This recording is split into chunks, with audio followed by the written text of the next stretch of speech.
अम्मी जान, ऐसा कैसे हो सकता है? उसे कुछ नहीं हो सकता। वो कल ही तो मुझसे मिलकर गई है। क्या आपको यकीन है जो आपने सुना है वो बिल्कुल सच है? आपको कोई गलत फहमी हुई है? अम्मी, आप मजाक कर रही हैं ना? मैं बता रही हूँ, इस मजाक से मेरी सांसों में रद्दो बदल हो रहा है। बहुत बुरा मजाक है ये। वो सिर्फ मेरी दोस्त नहीं, मेरी जान बसती है उसमें। इस दुनिया में आपके बाद उसी का नंबर आता है। आप बोल रही हैं कि इसने खुदकुशी कर ली, जबकि वो मुझे बताए बगैर हुज़ैफा तक से बात नहीं करती। और फिर इसका अपने खुदा पर यकीन बहुत के जाने के बाद इसका वालिद तो मानती हूँ बदल गया। मर्द को दूसरी औरत जल्दी दस्तयाब हो जाए तो वो बदल ही जाता है। आपको खाल इसकी सतीली बहनों ने की है ना? कल भी हफ्सा बता रही थी वो बहुत तंग करती है। बेटा होश में आओ, वो मर चुकी है, उसने खुदकुशी की है। और मुझे मोहल्ले की औरत ने बताया है कि किसी और को पसंद करती थी। बाप नहीं माना इसलिए जान ले ली अपनी। वैसे घर से तो वो खूब सज संवर के निकलती थी। कल वो खुशी में मेरे पास आई थी कि हुज़ैफा आ रहा है, खाला जान हमारी जल्दी रुखसती करेगी। और आज इसने किसी की, आप मुझे जल्दी से वहाँ लेकर जाएं। चुप कर, पागल हो गई है क्या? ऐसी लड़की के जनाजे पर मैं कभी न जाने दूं। लोगों को पता चलेगा तेरी दोस्त थी, हजारों सवालात उठाएंगे। अम्मी जान, ऐसा ना करें, इतनी बड़ी सजा मत दे मुझे। वो मेरा इंतज़ार करेगी। मैं जानती हूँ वो बेकसूर है और मुझे ज़माने से कोई फ़र्क नहीं पड़ता। मैं जा रही हूँ, वरना मुझे आप ले जाएं। तुझसे पहले मौत मुझे ले जाती है। मैं काश मैं अपने हिस्से की उम्र तुम्हें लगा पाती मेरी दोस्त। वो दिन तो इसी तरह शोक में गुजर गए, मगर ज़्यादा रोना मुझे कमज़ोर कर देता। और मुझे मालूम था वो मरी नहीं, मारी गई है, क्योंकि 16 साल किसी के साथ गुजरे और वो मरे तो एक आंसू भी नहीं। यही हाल इसकी माँ का था। मुझे बदला लेना है अपनी दोस्त का, अपने सुकून का, जो हफ्सा के मरने के बाद मुझे कभी नहीं आया। मगर मैं ये काम नहीं कर सकती। सब जानते थे हम दोस्त थे।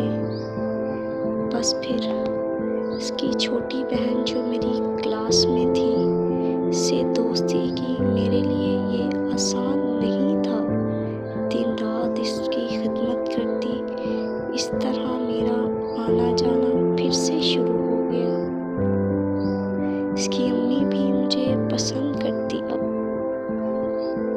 मगर मुझे बदला लेना था अपनी भूल जैसी दोस्त का। मैं भी हफ्सा का ज़्यादा जिक्र नहीं करती, मगर इंतकाम की आग 2 साल से मुझे जीने नहीं देती थी।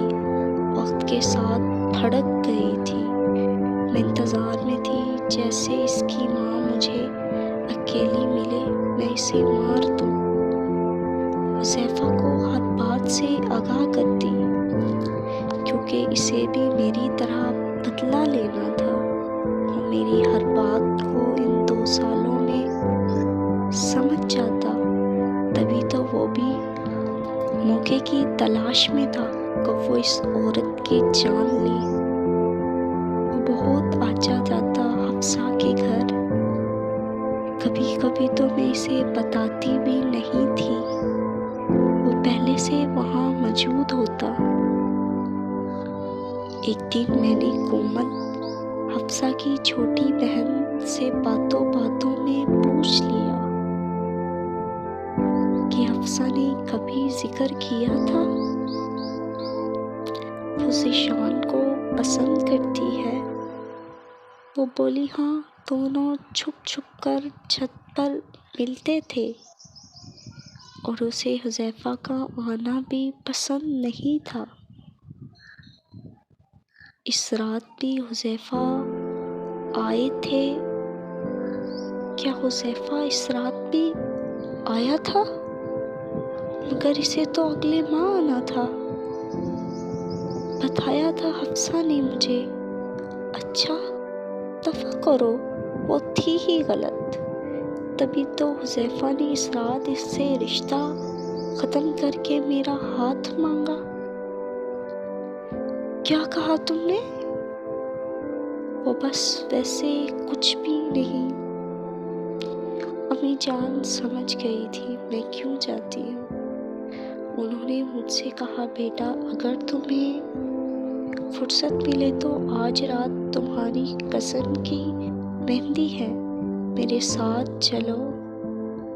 मैंने एक बार तो इनकार कर दिया मगर फिर चली गई। वहाँ मेरी मुलाकात ज़ीशान से हुई, जिसने मुझे बताया कि हफ्सा ना कभी मिली है इससे और ना बात हुई। तो मैंने कहा, ये बात तुमने क्यों नहीं बोली? तब बुज़दिलों की तरह भाग गए। ना मैं बुज़दिल हूँ ना ही डरता हूँ। इस रात मैंने छत पर किसी को देखा, मुझे लगा जोर है तो मैंने दीवार फलांग दी, मगर वहाँ हुज़ैफ़ा और कौन था? चुप क्यों हो गए? बताओ और कौन था? तुम चलो मेरे साथ। मगर कहाँ? सवाल मत करो, बैठो गाड़ी में। मैं पूछती रही मगर वो कुछ नहीं बोला। एकदम हुज़ैफ़ा के घर के बाहर गाड़ी रुकी। हम साथ अंदर गए तो वहाँ पर पहले से कोमल मौजूद थी। मैंने कहा, इसे क्यों बुलाया है हुज़ैफ़ा? ज़ीशान बोला, पागल हो तुम, अभी भी समझ नहीं आया? इस रात छत पर ये दोनों मौजूद थे और हफ्सा को आवाज़ कोमल ने दी थी। जब वो आई तो इल्ज़ाम हम पर लगा दिया, मगर हुज़ैफ़ा तो मोहब्बत करता है अभी तक हफ्सा से। पागल हो तुम। हफ्सा की मौत के बाद फिर भी वो इसके घर आता जाता है, हालांकि इसका रिश्ता तो सिर्फ हफ्सा से था और फिर इनका रिश्ता भी हो गया। मगर कोमल ने नहीं बताया मुझे अपने रिश्ते के बारे में। नहीं, हुज़ैफ़ा भागो मत, बाहर पुलिस आ चुकी है। और कोमल, मुझे नहीं मालूम था तुम भी साथ मिलोगी, वरना मुझे और पुलिस को खामखा पेट्रोल खर्च करना पड़ता।